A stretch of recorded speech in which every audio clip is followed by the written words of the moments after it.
Wel, fe fynnod i mi siarad am emyn gan dyn o'r enw Eben Fardd. Roedd Eben Fardd yn fardd amlwg iawn fel mae enw barddol na gym Eben Fardd yn fardd amlwg iawn yn y 1415 fe ganed 1802 a bu farw yn 1863. A fe ddaeth i emblygrwydd mawr fel awdur un o awdle, sef hynny o cerddi hir mewn cynghaniad, un o'r awdle mwyaf poblogaidd yn y Gymraeg yn ei ddydd. Yn gywir, hyd at yn cymarol ddiweddar. Bydde bobl fi'n siŵr hanner can mlynedd yn ôl, sicr can mlynedd yn ôl, beth ni'n dechrau adrodd a dinistyr yn donau, chwalodd, uchelion, rhagfuriau a thirion birth yr hen bai, Caersalem, sicr i seilio, fydden nhw'n gallu adrodd yr englyn agoriadol o'r awdl yna gyda fi. Mi'n siŵr awdl am ddinistyr Jerusalem, yr hyn oedd Christ wedi proffwydo bydde'n digwydd. Oedd testyn yr awdl yna. Ond erbyn heddi, dim ond rhyw anarach fel fi fydde diddordeb falle yn yr awdl yna. Ond yr hyn sydd wedi para yw rai o'i emynau ac un emyn yn arbennig, sef o fy Iesu bendigedig, sef yr emyn fyddwn ni yn myfyrio arno fe nawr. A beth sydd yn wir am yr emyn yma yw mae e'n darlunio'r emynydd na'r Cristion mewn cyfnod o chwalfa, mewn cyfnod o argyfwng, mewn cyfnod stormus iawn. A dyna gawn ni yn y pennill cyntaf yma, er enghraifft. O fy Iesu bendigedig, unig gwmni fenaid gwan. O'n i'n nôl at syniad yma o mae Christ yw'r unig gwmni sydd ganddo fe mewn munud. Ym mhob adfyd a thrallodion, dal fy ysbryd llesg i'r lan, a delweddau sy'n dod fan hyn o fyd storm ac o fyd y môr. Hynny yw, dal fy ysbryd llesg i'r lan. Hynny yw, wi bron y boddi, fel bethau, yng nghanol yr adfyd, yng nghanol yr holl bethau drwg sydd yn digwydd i fi, a'r pethau trallodus, y pethau agwewyr yma sydd yn nodweddu'r hyn sy'n dod i'n rhannu. Athro'n teflu'r yma acw ar anwadal donau'r byd, cymorth ro i ddal fy ngafel yn o ti, sef Iesu, ynddo fe, o fy Iesu bendigedig, yn o ti, sy'r un o hyd. Hynny yw, mae tonau'r môr, mae pethau sy'n dod ar ei traws ni yn y byd yma, yn anwadal, maen nhw'n gyrru ni bob math o gyfeiriad, ond mae'r pennill yn cyrraedd rhywbeth uchafbwynt yng nghanol stormydd bywyd. A Christ yw'r un sy'n aros fe bethau yn gadarn yng nghanol tonau y môr sy'n berwi i bob cyfeiriad. Fe yw'r un sy'r un o hyd. Yna mae newid y ddelwedd mewn gwirionedd yn yr ail bennill. I ni wedi bod yn sôn am stormydd ar y môr, i ni'n mynd i fyd daeargrynfeydd nawr.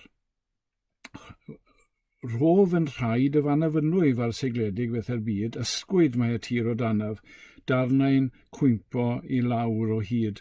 Hynny yw, ble bynnag fi'n rhoi fy'n rhoed, medda fe, yn y byd yma, mae pethau'n segledig. Mae'r tir yn ysgwyd o danau, a mae pethau'n cwmpo lawr ar ymhenni fel bethau. Ond, medda fe, os caf yn rhoed i sengi, i bwyso fel bethau, yn y dymestl fawr am chwith, y dymestl fawr, y storm fawr yma sydd yn mynd i chwythu. Os wi yn sefyll yn gadarn ar dragwyddol graig yr oesoedd, dyna fan na sigla beth fydd y fan yna fydd dragwyddol graig yr oesoedd yn gadarn o dan fy nrhaed. Ac wrth gwrs mae'r ddelwedd yma o graig yr oesoedd yn rhywbeth sydd yn rhedeg trwy'r Beibl i gyd, a gwedi gwir. Y syniad yma o Grist fel craig i ni'n gallu pwyso arno fe, fel un cadarn ni'n gallu pwyso arno fe. Mae yna emyn Saesneg enwog arall, Rock of Ages, cleft for me. Let me hide myself in thee. A mae yna ddau beth falle o'r Hen Testament arbennig fyddwn ni'n tybio falle fydde'n meddwl Eben Fardd yn y fan yma. Y naill beth yw Moses yn taro'r graig yn llyfr Exodus, pan nhw'n mynd trwy'r anialwch, a mae yna broblem cael cyflenwad o ddŵr. Mae Duw yn dweud wrth Moses i daro'r graig. A mae y Testament Newydd yn sôn am hynny fel symbol o Grist yn cael i daro fel betai. Ar y groes, wrth gwrs, ar y groes mae dŵr a gwaed yn ffrydio allan o strys Crist. Felly mae'r elfen yna o Grist yn cael ei daro. Crist yw'r graig, ond mae'n cael ei daro, a mae pethau deionus yn dod yn ei allan ohono fe yn cael ei hollti i anafu fel betai. Ond hefyd mae Moses mewn un man yn llyfr Exodus yn gofyn i Dduw am cael gweld i ogoniant e. A mae Duw yn dweud, na, lle di ddim gweld fy wyneb i, ond na i adael i'n ogoniant i fynd heibio i ti, ac i ti cael fod yn ddiogel yn y sefyllfa yna, oherwydd bod i mor sanctaidd felly, fel bod ti'n gallu profi fy ogoniant i'n llawn. Bydda i'n rhoi ti yn agen y graig, yn yr hollt yn y graig yma, lle fydda ti'n ddiogel. Felly mae'r delweddau yma o'r Hen Testament yn enwedig, siŵr o fod yn meddwl Eben Fardd fan hyn, pan mae'r tir yn siglo i gwmpas e, mae Crist yn dir, yn graig gadarn felly, i sefyll arno fe. A fe sylwch chi yn y ddau bennill gyntaf yna, mae'n darlunio yr holl anwadalwch, yr holl ansicrwydd yma, yr holl bethau drwg sy'n dod i'w ran yn y byd yma, yn ystod y penillion. Ond erbyn diwedd y ddau bennill, mae yn dod i ryw fan o ddatganiad cryf, cymorth ro i ddal fy ngafel yn o tŷ sy'r un o hyd. Os gaf i roi fy nhroed ar graig yr oesoedd, dyna fan na sigla byth. Mae yna sicrwydd yn dod allan yng nghanol y math o chwalfa sydd o'i gwmpas e. Ac wrth droi at y trydydd pennill, wi eisiau cydio yn yr hyn wedodd yn yr ail linell i gyd o fy Iesu bendigedig unig gwmni fenaid gwan. Nawr, mae'n debyg bod Eben Fardd wedi sgrennu'r emyn yma pan oedd tua diwedd i fywyd, a fi farw pan oedd nhw 61 oed, rhyw 30 oed yn fras. A beth sydd yn drawiadol am y pennill ola yw bod fe betai'n tynnu yn arbennig iawn ar ei brofiadau personol e. Nawr, yn niwedd i fywyd, fi drychinebau teuluoedd yn dod yn gynyddol i'w rannau.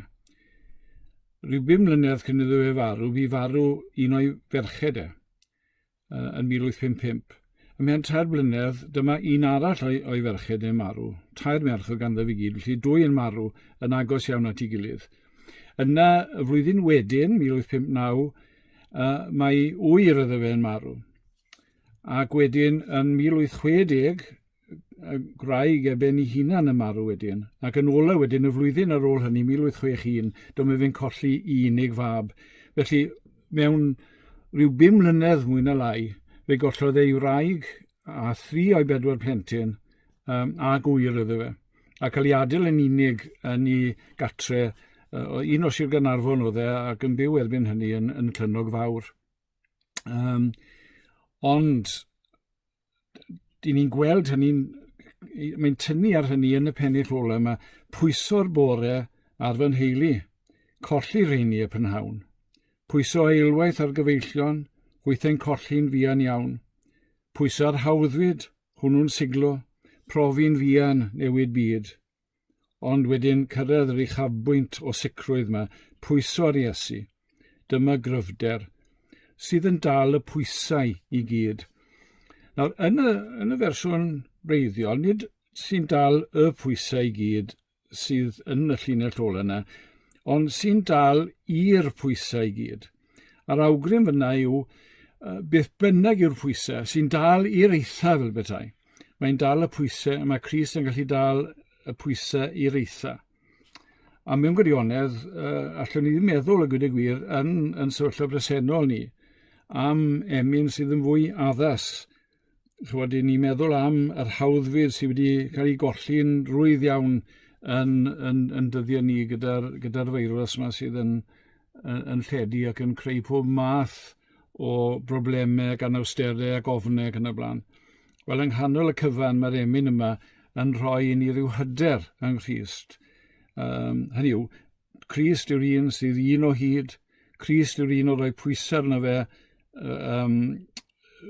sydd yn gadarn o dan ein traed, ac wedyn o bwyso'r Iesu beth bynnag arall sy'n digwydd i ni, o safbwynt ein teuluoedd ni, o safbwynt ein cyfeillio ni, o safbwynt yn amgylchiadau ni, os y'n ni pwyso'r Iesu, mae'n gallu dal y pwysau yna drosto ni i'r eithaf.